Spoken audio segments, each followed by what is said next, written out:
you love to murder babies. The religious pastor who had an affair with his secretary and knocks her up. Like, our biological evolution is so out of step with the realities of our lives. This is not good for civilization. All right, I am Fiona Falcone, and you are Vicky Voss, and we are coming from opposite sides of the political divide, but sometimes our views do converge. Anyway, I'm kind of a righty, and you're kind of a lefty, and hello, Vicky. Well, hello, Fiona. How are you today?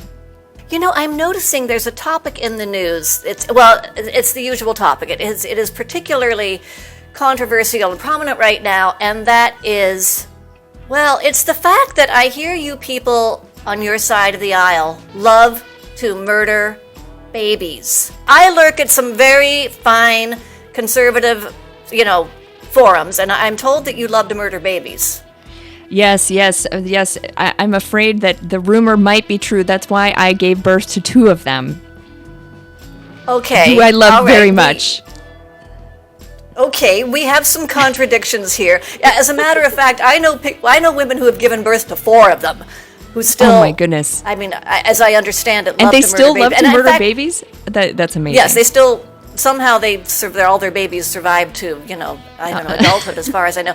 And I also know of women, and I can even name. Well, there are 2 prominent ones, both Michelle Obama and Hillary Clinton, who are pro-choice, who actually had to kind of work to have their kids. They have admitted that they had to use infertility treatments or something like that in order to have the kids they have.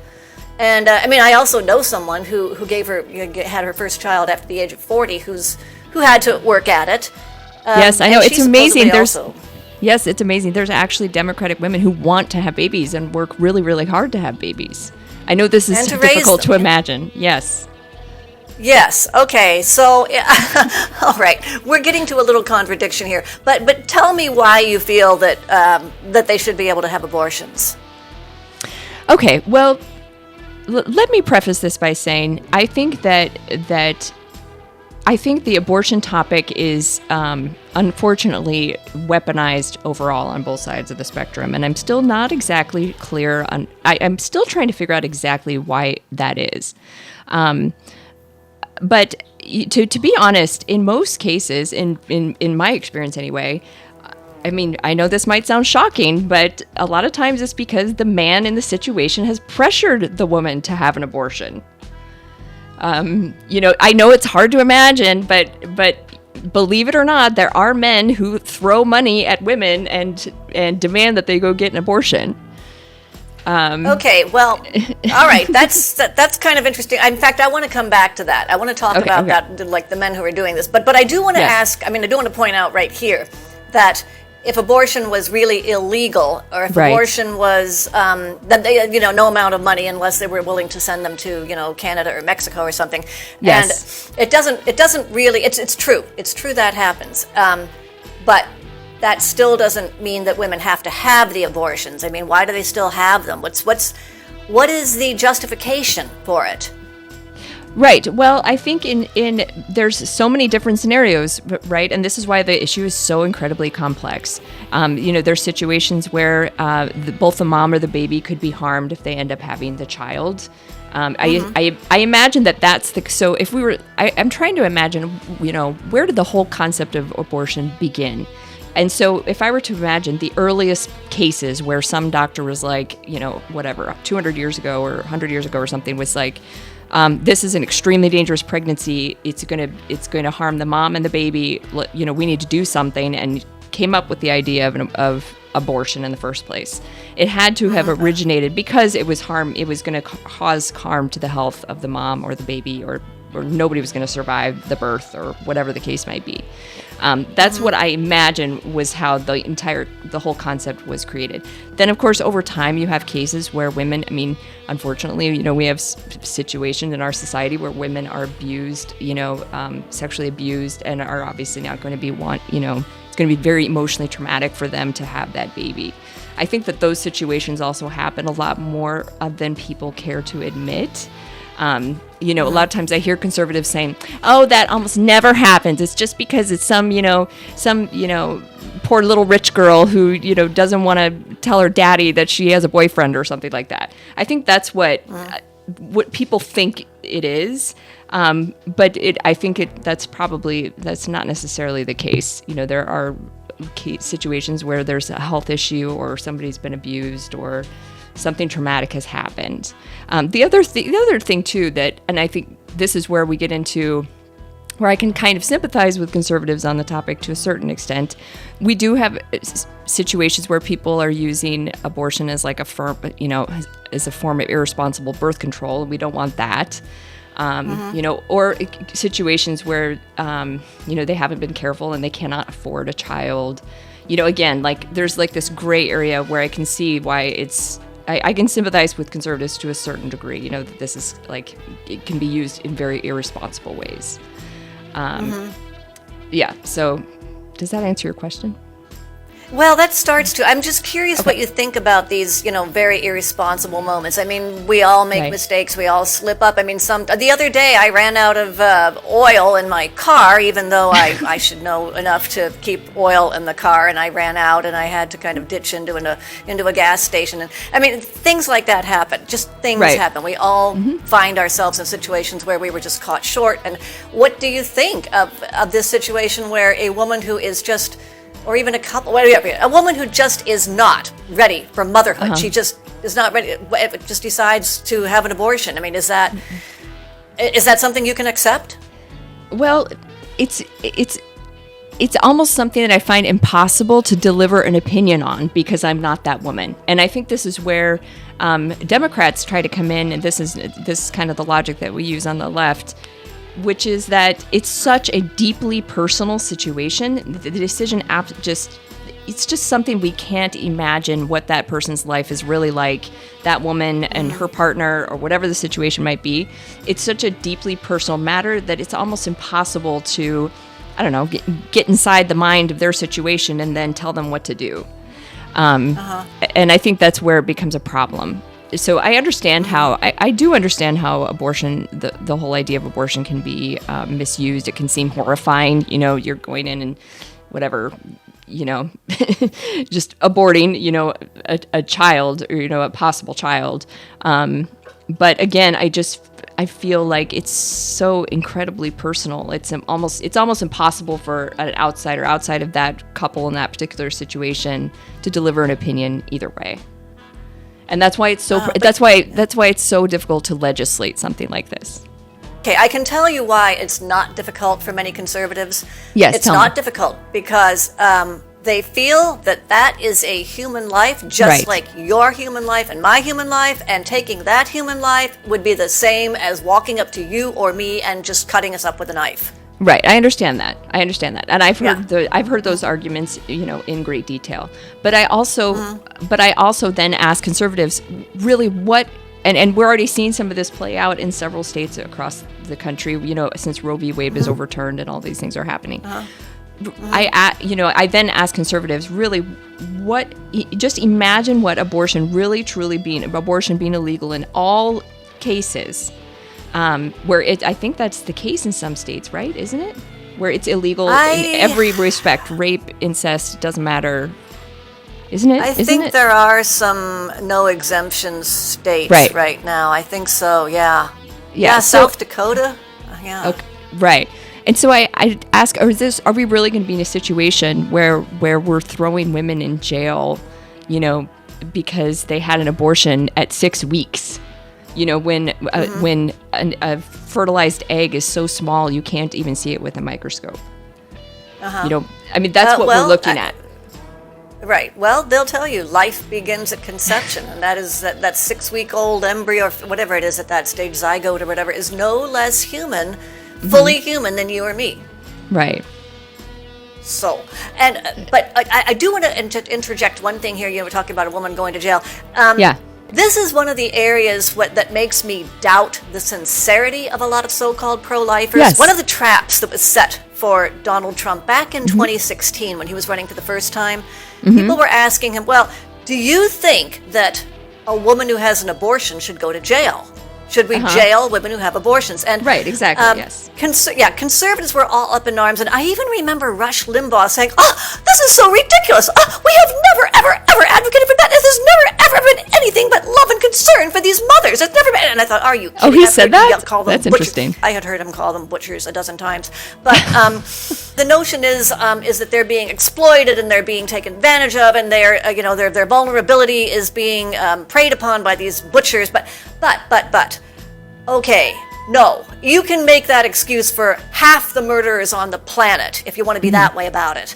And one reason why I just cannot take so-called pro-lifers seriously is that they refuse to charge women, or to at least threaten to charge women who have abortions with capital murder.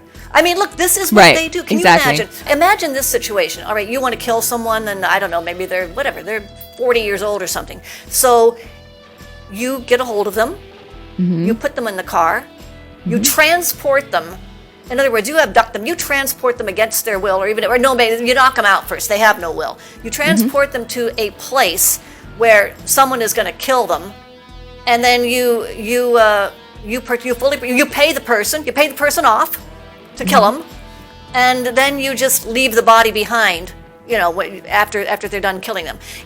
If that isn't, that's what an abortion is. If that isn't the kind of capital murder that gets people executed or thrown in jail for life, then what is? I mean, why don't conservatives man up and woman up and put those women, and I mean a 16-year-old who succumbs to the unrelenting pressure of her boyfriend. I mean a 32-year-old lawyer in New York who says, I can't have a baby right now. And I mean like a 37-year-old mother of 5 who knows that she cannot have another baby. You have to put your damn principles, where your mouth is.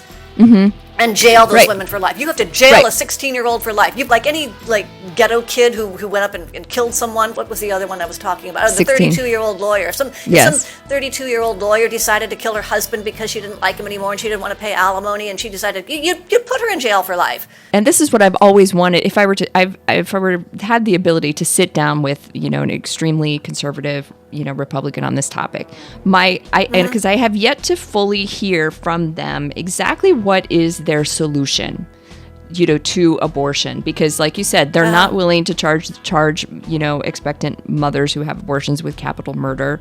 And I also haven't heard a solution for what they plan to do when those babies are born. So there is, of course, in a lot of abortion cases where a woman can't afford to have the baby, right? I know that comes up quite a bit also. So I imagine if we were to really make abortion completely illegal, I foresee skyrocketing costs for welfare for mothers who couldn't afford to have that child, or who had fathers who bailed on them or whatever. Are conservatives prepared to face that reality? Because that is going to happen. You know what I mean? Like, how do they, what solutions do they actually propose? If they really, really, truly want abortion to be illegal, they're not willing to charge a woman with capital murder, and they're going to hate the fact that welfare costs are going to skyrocket. Welfare, not just, for the entire life of that child, for a child that, especially if the expectant mom can't, afford to have the child, that there's going to be welfare costs to, in every possible way, housing, to raise that child. The other thing too, Fiona, I want to say about this, the communities that are going to be affected the most are going to be communities of color. I know conservatives, don't particularly like to hear this either. Immigrant communities. These are a lot of the communities that might be in a situation, that are probably going to be affected. I don't have statistics on that. That's just that's pink theory. That's okay. We don't have to do statistics here. Go ahead.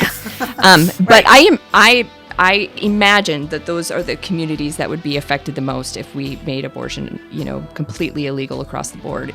Immigrant communities, communities of color. Are conservatives prepared then to deal with with communities of color that need a tremendous amount of support for their child that they were forced to have?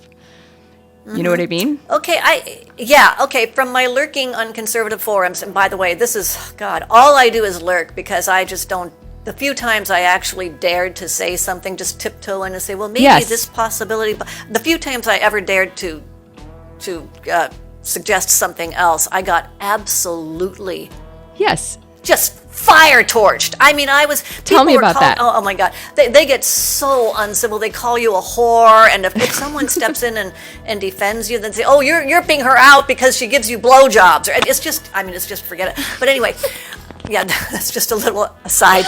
But what they do, some of them talk about, activating churches. Churches can help place these unwanted babies for adoption, or they can go back to the olden timey days, how we did it before, before abortion was widely available. There are orphanages. Nice place to be. Yes, exactly. I mean, just imagine what the life would still be like for these children, and also like it's also putting women who, like, especially the women who can't afford to have a baby, in a terrible position. There might be a woman who would never, ever, under normal circumstances, want to give her child up for adoption or sent to an orphanage. I mean, like it just gives mothers who are forced to have a baby who don't have abortion as an option are just given like a horrible set of choices. Yes. That are left. Yeah. Right. Yes, this idea that adoption is the all-around win-win solution, I think it's a delusion, because there are women who it is a delusion. Even a woman who like doesn't want to become a mother, who doesn't want to raise this baby, who can't, it's to give up a baby for adoption that you've carried for 9 months. I know. I can't imagine. And a lot of those women, I'm sure, under normal circumstances, would never, ever, ever want to give their child up for adoption. Right. But they're put in this terrible situation because of their abortion in their state is illegal and they couldn't afford to have a child or whatever the case might be. The reason this topic is so frustrating for people is because it backs women into a corner in every possible way. And all of the scenarios that we've talked about just now,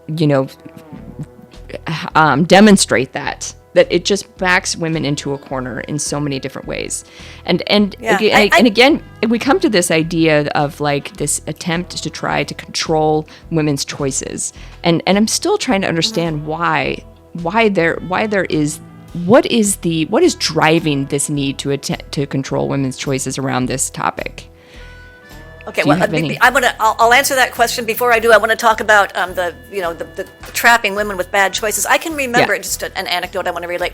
I can remember reading one conversation on a conservative forum where someone was talking about, it's great. There was a 14-year-old girl in our parish who was violently raped, who got pregnant, and the parish all rallied around her and supported her, and we were able to find an adoptive family to take her baby. And I thought, I'm not sure this is a happy ending. Yeah, I know that poor girl's been through hell. Yeah, I know. I'm not sure this is a happy story in any way, shape, fashion, or form from beginning to end. Don't tell me that was a happy ending for that girl, or I don't know. Anyway, so you were saying why this desire to control women's lives? Well, that's not how they frame it. To them, it is a desire to save human lives. And again, I'm going to go back to some anecdotes, but I know that these are going to be that they're multiplied by the thousands all over. Mm-hmm. The thing is, they say this. Some of them might be sincere. I don't know what percentage of them are sincere about this, because I can think of four cases of people I've known in my life, women who either had unwanted pregnancies or pregnancy scares. Mm-hmm. Who were going out and they were in relationships with guess what, very religious pro-lifey men. Somehow they got pregnant, even though somehow these guys managed to violate that commandment. But anyway, yes, it's we'll just have to skip right over that part. But anyway, whether it was the father or like the father of the girl who was like Mr. Catholic, or the boyfriend of the girl who was Mr. Catholic, Mr. Moral, Mr. Pro-life, in all four cases, those guys just snapped. Have an abortion! I mean, the minute that girl said, I think I'm 7 days, like, have an abortion! Is that so many of these men who absolutely collapse on their so-called principles, their rock solid pro-life, that's a human being principles, the minute it's their sperm. Right, exactly, and that's that, you know, that's the other yeah. thing too. I would love to sit down with one of these ultra conservative, Republicans on this topic. How are they prepared? What their life is going to be like if abortion was truly made illegal across the board? Because it's going to change their life too. They're gonna, they're the religious pastor who had an affair with the secretary and knocks her up. The evidence is going to be produced, and he's not going to be able to stop it. You know what I mean? That's right. They're going to be. They're going to have to pay a huge amounts of child support for the rest of that child's life. I mean, are the men on this topic prepared for what their life is really going to be like? I feel like a lot of times people get extremely passionate about some of these topics and weaponize them, politicize them, without really thinking through exactly how it's going to affect everybody, themselves included. Yeah, that's what I call the teapot syndrome, and it's something that people on both sides of the aisle do about all kinds of issues. Teapot, those people over there, teapot. This law is for those people over there. I, of course, am I'm a white collar, educated professional. I certainly can't be expected to. No. It's for those irresponsible people over there, because they'll abuse the freedom if they are allowed to have abortions at will. But I can make decisions. I'm a person of judgment, or whatever. I'm a graduate student, and I have my life ahead of me. I can't be becoming a father right now. Exactly. But they always make exceptions for themselves. But the teapot, those people over there, the teapots are always the ones to whom these laws are supposed to apply. Yes, exactly. So you were telling me that oftentimes it's men, and that this comes back to that remark you made earlier in the conversation, that it's the men. Yes, exactly. And then sometimes these men are nominally or supposedly pro-lifey. Right. Yes. So the example I was thinking of, I knew a girl in college, okay, who got unexpectedly pregnant by her boyfriend at the time, and it was instant. I mean, he was in graduate school. Now, here's the irony of this story. Okay, he actually came from a wealthy family. He could have paid for that child. He could have afforded to pay for this child, even though he was young and not ready for it. But it was just instant. I mean, he hightailed it over to her apartment and put money on the table and was like, "This is not going to happen." Do you know? Did she have any desire to? Was she even considering maybe having the baby, or? Well, I think had she known at the time just how much money he actually had, and that it would have been okay, I think she probably might have considered it. Yes. Wow. So I think that people underestimate also how women are. Pressured by their partners in this situation to do this. Mm-hmm. Yeah, they are. And also the emotional toll it takes. So for example, in this situation of that girl, if the partner's coming over immediately saying like, "I don't want this," I mean, it's going to make. Oh my God! It's going to make the girl feel like she can't. Yeah, it's going to make the girl feel like she has no choices. I can't even imagine to have a guy that I thought I trusted or something just say to me, "You're on your own with this." I just can't even imagine. Yeah. To be or in even that just to instantly give her the money for the abortion, which is what happened in that case. I mean, instantly. That is crazy. Gave her the money for the abortion. It was not even negotiable. In that situation, that girl should have just gone ahead and had the baby and forced him to pay for the baby because he had plenty of money. These are some of the things on my mind. Let's look at human society, human civilization. We, in virtually every society, we restrict young people from certain adult activities. Like in America, you can't drink until you're 18. You can't, or until you're 21. 21. Sorry, 21 in most states it's 21. You can't drive until you're, of a certain age. Until you're tall enough to see over the steering wheel, for God's sakes. And you can't buy cigarettes. There are lots of things you can't do because it's bad for you as an individual, and it's bad for society if little kids are doing these, have the freedom to do these things. You don't have the judgment. you could damage your health, you could damage your future, and it's just, it's just going to wreck civilization and society altogether. And even after you get these privileges, like, you can drive when you're 15, but you can't rent a car until you're 21 maybe. And you can't, 25. Your insurance, 25, there you go. Insurance payments are ominous or onerous. And, there are a lot of people who won't let their trust fund kids get a hold of their money until they're well into their 20s because they'll go and spend it all. Okay, this is society. We have learned these kinds of behaviors over thousands and tens of thousands of years of experimentation. I think we always come back to an approach of restriction and caution. However, Vicki, what does biology do? What does nature do? Why, you can have a baby when you're 12. Yes, you can I know. You can father a child when you're 14. In fact, men's sex drives are at their peak when they're in their late teens or something? I know. Why is that? Why is our biology so screwed up? Like, our biological evolution is so out of step with the realities of our lives. Well, I suppose it made sense when we were Neanderthals or Cro-Magnons or Homo erectus or when we finally hit Homo sapiens sapiens and we were trying to get off the ground. I'm sure it was appropriate then.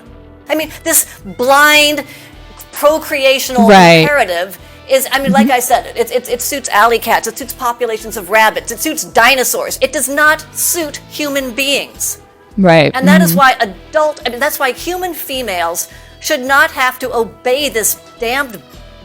No, I'm not... Here's another thing that really gets me, Vicki, is that this is an act, having a baby, conceiving a baby, that should be so deliberate. It should be so well prepared. It should be, even if you're saying, oh, I'm just cruising along in my marriage or my relationship and I'm not, I haven't bought the strollers yet, and it's a surprise. Right, yes. But you have the mindset where if it happens, you're going to be ready for it. But it is a thing for which you should be, ready to go.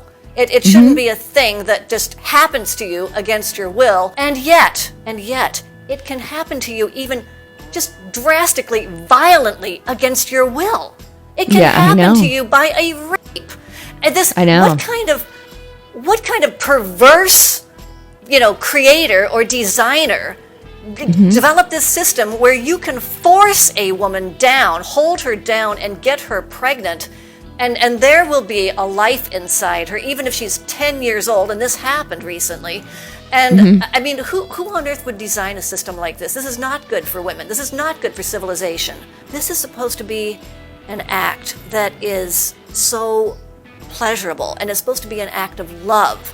It's supposed to be... you're supposed to have an orgasm and love your partner, and it's right. I'm talking about the woman, It's supposed to be an act that you will remember, like with love and fondness. You'll smile the next day. And instead, the most violent, evil, hate-filled rapist or soldier from, Genghis Khan's forces or from the Russians invading, taking over Germany at the end of World War II. It can be that. And to think that this, that this conception of this life, a woman should have to look at this baby and remember the day she was raped. Yeah, I know.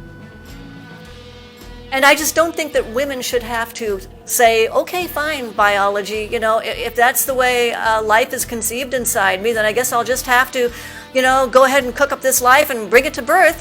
No, I don't think women should just have to go along with biology. And other examples, like why is it that nature decided that we should be fertile 12 times a year from the age of 12 until 55 or whatever, when you only expect to conceive twice, maybe? Yeah, I know. It's true. So, and don't tell me it's good for society for women to be, pregnant as often as they possibly can be. Women to have 15 babies, 17 babies over the course of their lives. No, I don't believe that's good for society or good for women or good for kids. No. Right, of course. Yeah, I know. It's true. It's like our biology is out of step with the realities of our lives and our civilization and everything. Yeah, but the problem is, in our current society, we somehow have to, and it seems so far it has been impossible to do, to find a palatable solution for both sides of the political spectrum on this topic. Like we have to somehow find a palatable, nuanced solution to this problem.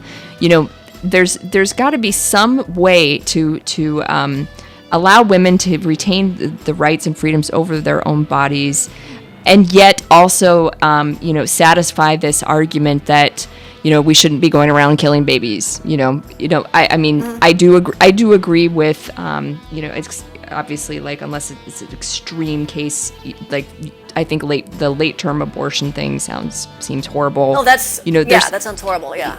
Yeah. So like but we somehow have to find a compromise on this issue, and I'm not exactly sure how to do that. Because right now it just feels like there's this backlash for women having reproductive freedom since the 1970s, and it seems like there's been like this build up, and now we're dealing with the backlash, trying to roll back all of those laws, and take it all away essentially. And I feel like there's got to we have to find some solution that both parties can live with for the long term, so that this doesn't happen again. The trouble is, again, the hardliners or the pure pro-lifers who may or may not actually come through when they get their girlfriend pregnant, they'll counter with something like, you and I will say, oh, if you don't like abortions, then don't have one. They'll counter with something like, oh, if you don't believe in slavery, then don't own one. So it's that, I mean, it comes down to something like that. And it's true, oh my God, there would be no compromise for me with slavery, none. Mm-hmm. Right, of course. I mean, I can't imagine ever saying, oh, you southern states want to have slaves? Well, okay, we'll reach a compromise with you. I mean, right, there would be no compromise. So they have the same response. There can be no compromise, although I think they're going to have to do it. Look at the divide in this country. I think it's a slight majority believes that abortion should be, favors legal abortion to some extent. It's a majority. Exactly. I don't know how big of a majority, but it's a majority. And that is a lot of people. I mean, like 51 or 55% of the population to turn around. Right. So then my question for you is, you can't, I know you're not the only pro-choice Republican out there. I know you're not, because you're not the only one that I know. Oh, no, I'm not. And so like, how do you engage within your party? Yeah. I do understand pro-choice Republicans, and I voted for some pro-choice Republicans once in a while. But I guess my question is, I would like to hear more from pro-choice Republicans, and I would like them to be louder. And I would like them to be louder too, and that's one reason I'm talking here, even though if this video gets any views, if we get any comments, I'm sure that the fire breathers will be here to condemn me as a whore and a baby killer and everything else, and to say that I enjoy chopping up babies. I know they will.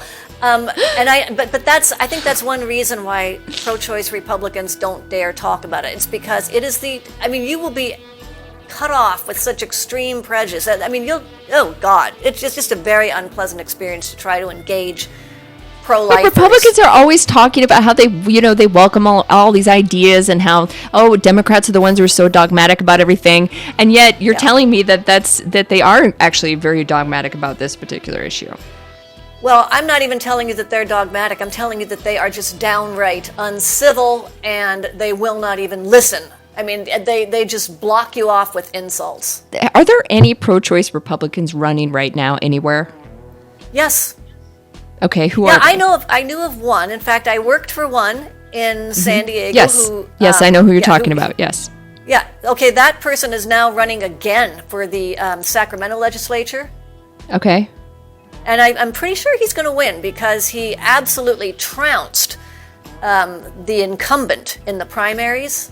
Okay, well, that's trounced promising. The incumbent, so I'm pretty sure he's headed to Sacramento finally. And so there's him, and let's see, who else was, I think Rudy Giuliani was a pro-choice Republican. Oh yeah, I think he was. I think you're right. I forgot about him. He was. Yeah. Let's see, also that one in Alaska, Lisa Murkowski. Oh yeah, Lisa Murkowski, yes. Well, it would be nice if we could have more of them.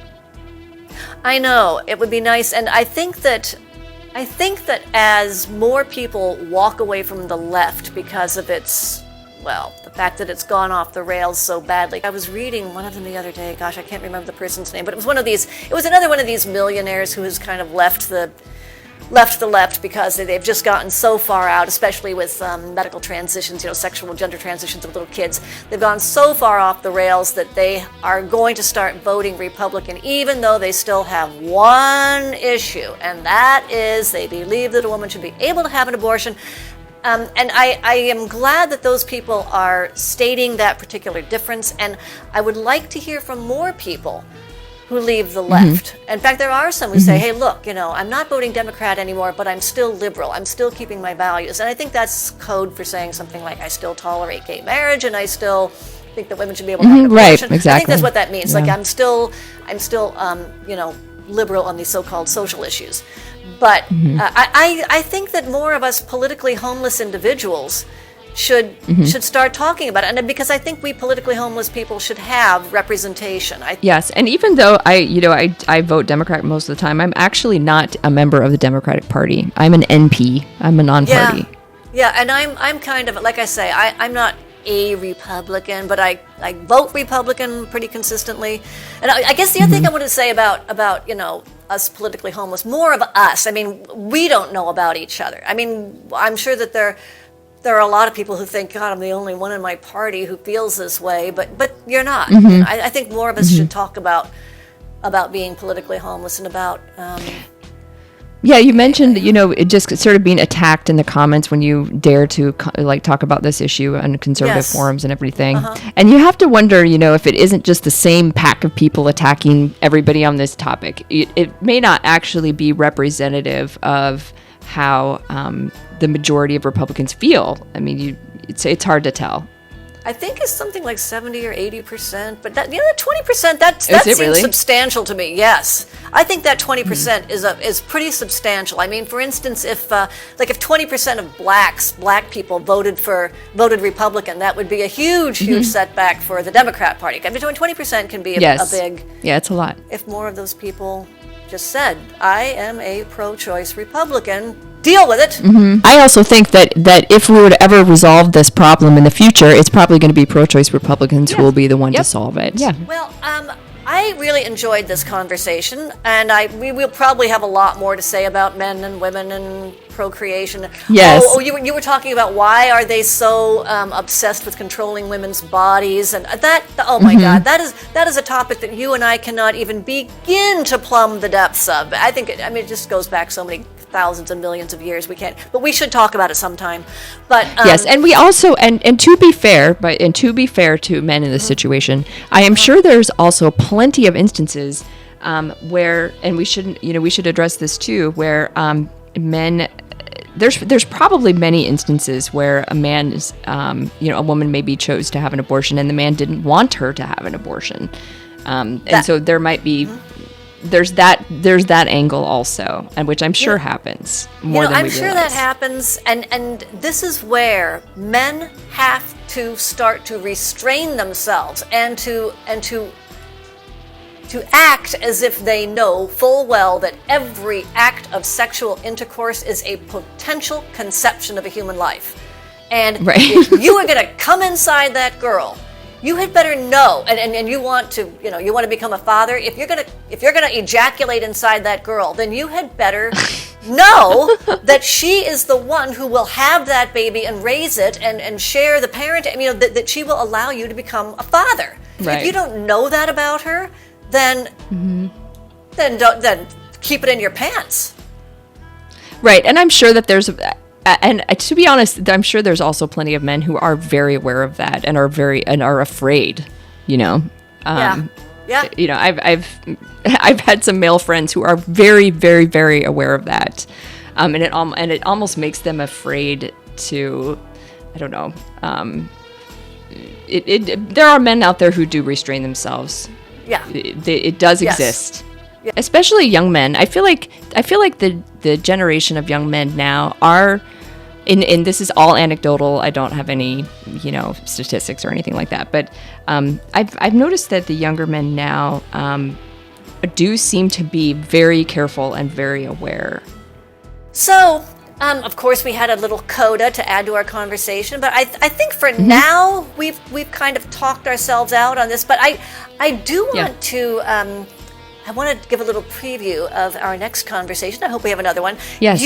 And this was your topic. You picked this topic. Yes. It was the gun-toting Democrat women of the Midwest, and I'm dying to hear about it. Yes, yes, that's going to be our next topic. Anyway, we're just going to continue with this pink theory and get to the bottom of as much as we possibly can.